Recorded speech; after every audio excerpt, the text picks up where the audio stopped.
Welcome to the Tech Meme Ride Home for Wednesday, April 22nd, 2020. I'm Brian McCullough. Today, huge Facebook investment in India.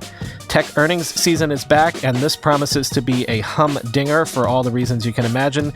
2 iPhone 0 days found in the wild. Patreon does do layoffs, but says creator numbers are holding up. And a roundup of the iPhone SE reviews. Here's what you missed today in a jam-packed world of tech.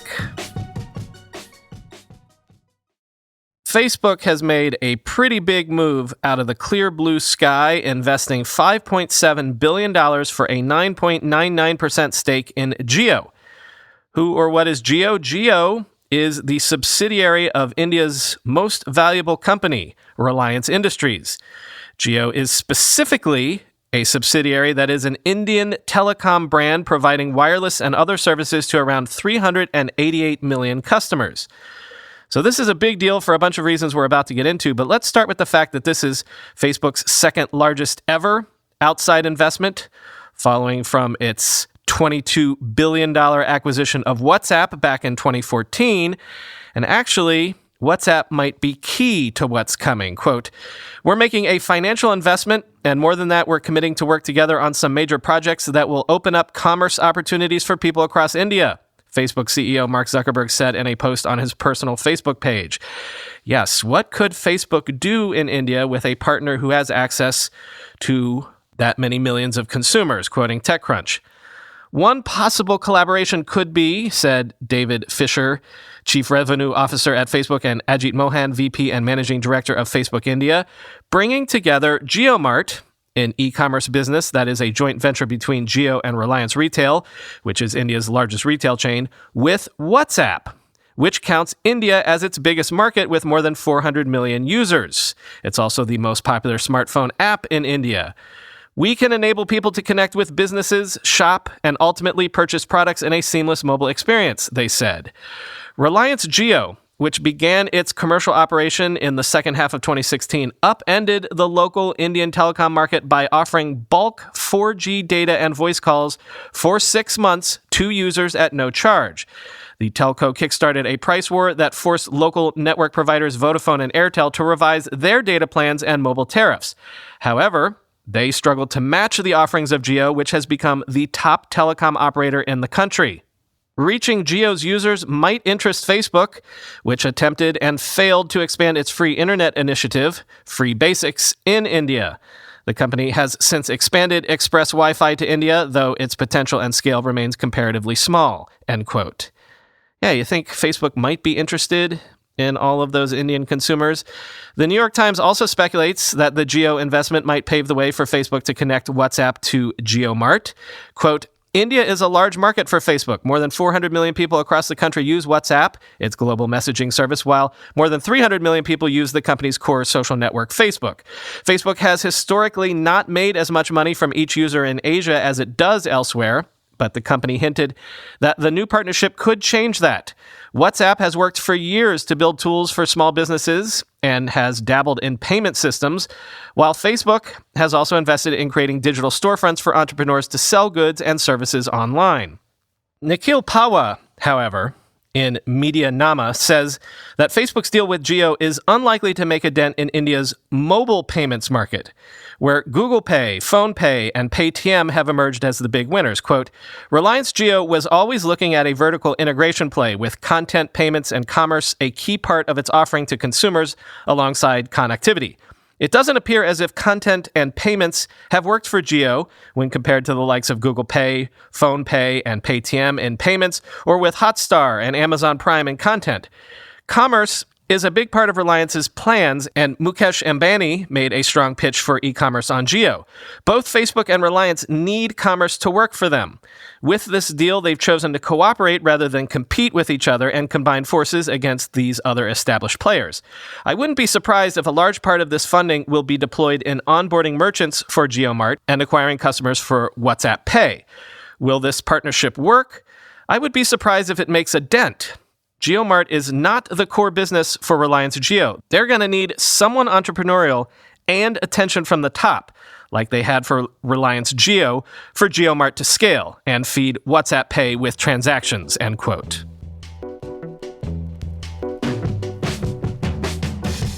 3 months ago, when tech earnings season was kicking off, then I remember thinking, these earnings seasons have gotten a bit boring because it's the same old stuff. Tech companies making money hand over fist, growing a little bit every quarter. I was actually beginning to think maybe I should start de-emphasizing tech earnings seasons a bit on this show.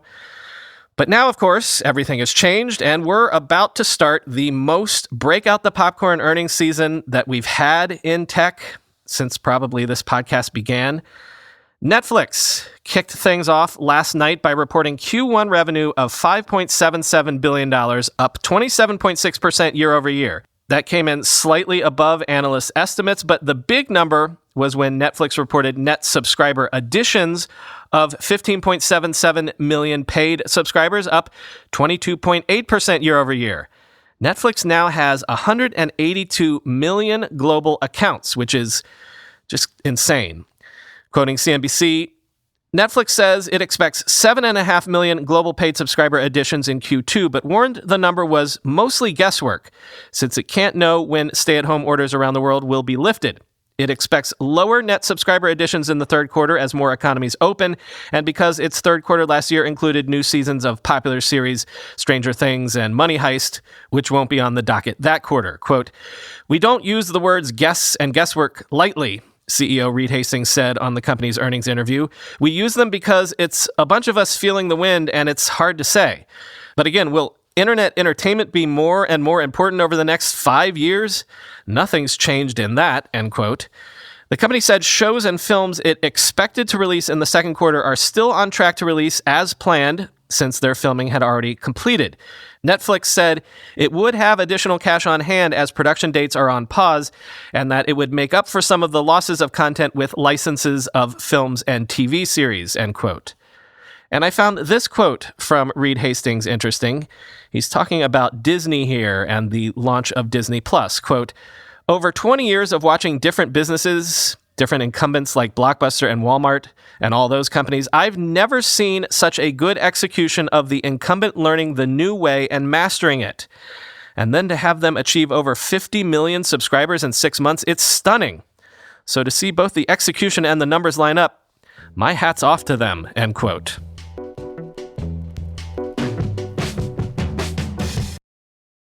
Netflix stock was actually slightly lower on all that news this morning, but Snap's stock is up almost 30% at the time of this writing after it reported Q1 daily active users on Snapchat increased 20% year over year to 229 million users.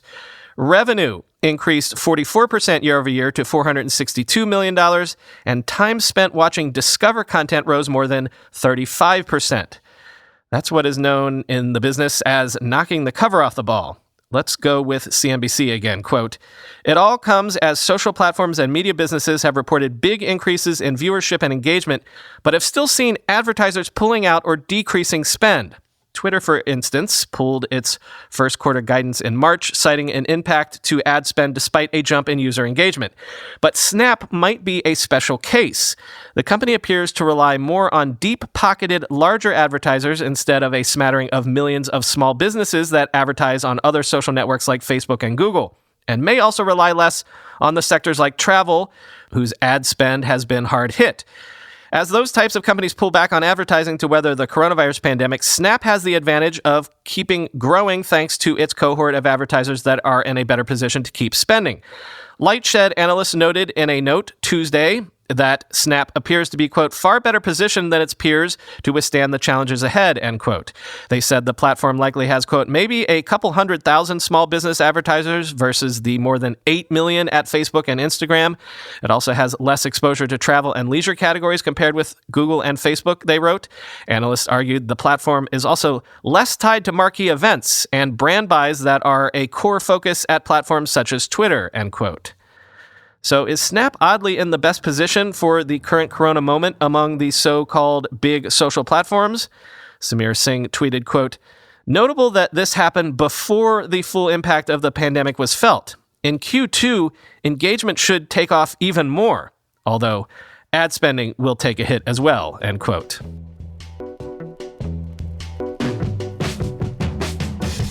researchers say they found 2 iPhone zero-day exploits out in the wild, which that's pretty wild because, on the one hand, this is a big deal because 0 days on iPhones are so rare as to be maybe there's only 1 or 2 that have ever been discovered in the past, but also might this explain some of the high-profile hacking cases, especially among celebrity CEOs that we've been reporting on recently? I'm going to quote here from Vice.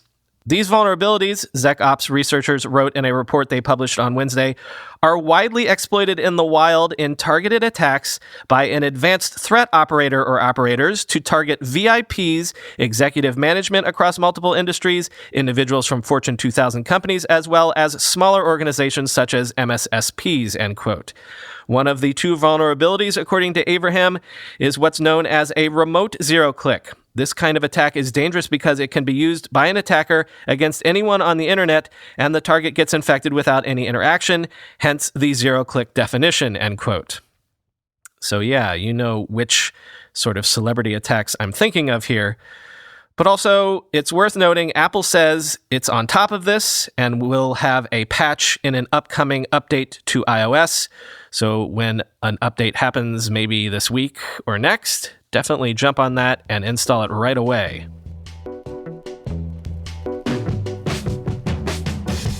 Follow up to the Patreon thing from yesterday. Patreon has confirmed that it has laid off 30 employees, or around 13% of its workforce, but it disputes what I said earlier about project launches being down on the platform. In fact, they say they've actually seen a surge of new creators since the whole coronavirus crisis hit. This is from TechCrunch. In March, Patreon wrote in a blog post, not only are patrons not leaving the platform, we've even seen many of them upgrade their tiers to support their favorite creators during this challenging time. Additionally, the average income for creators was 60% higher in March than in previous months, according to the company. Around that same time, however, Patreon said it saw patrons exiting the platform more than usual due to financial hardships. Still, Patreon said churn rates were stable. Quote, this surge, along with years of continuous growth, has put Patreon in a strong financial position to help creators successfully manage creative businesses during this challenging time, the spokesperson said. Although the business is in a strong cash position, we want to ensure that we can continue to support creators for many years to come, end quote. Thus, I suppose, the moving forward with those 30 layoffs.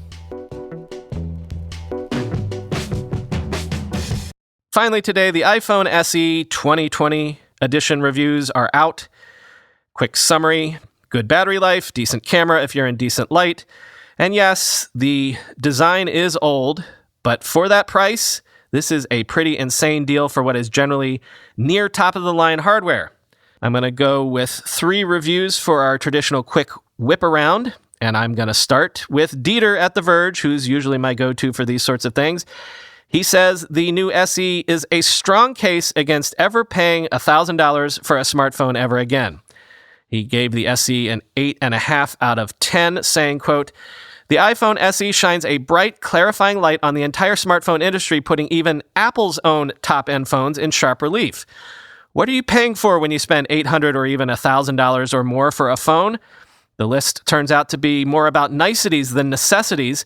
As I write this, I have an iPhone 11 Pro, Galaxy S20, OnePlus 8 Pro, and Pixel 4 XL within arm's reach.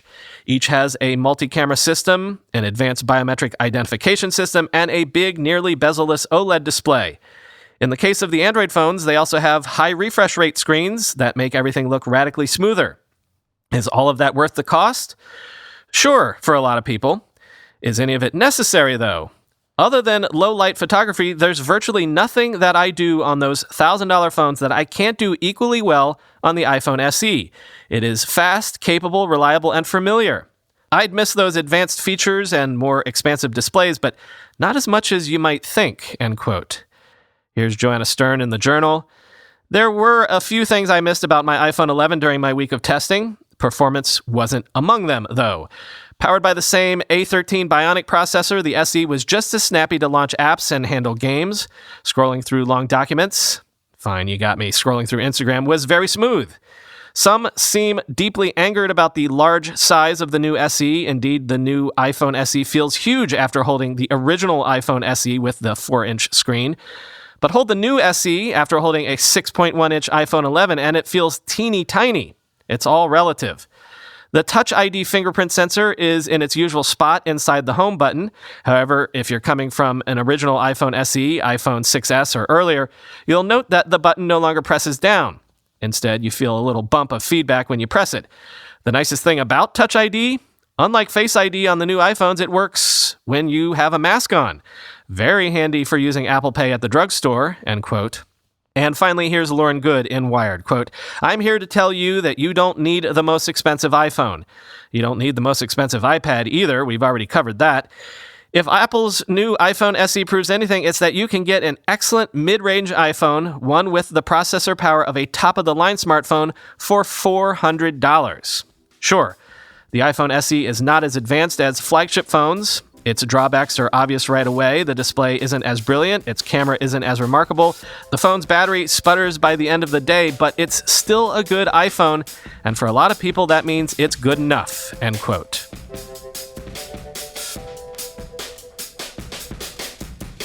I actually fell asleep at 9 p.m. last night, which is kind of nuts. I think it's probably the first time that's happened. First time I've been in bed and asleep before midnight since the whole lockdown began, I think, which is weird. I'm full of energy today. I'm focused. Not a lot to do with all of this energy. Maybe I should try to go for a run today.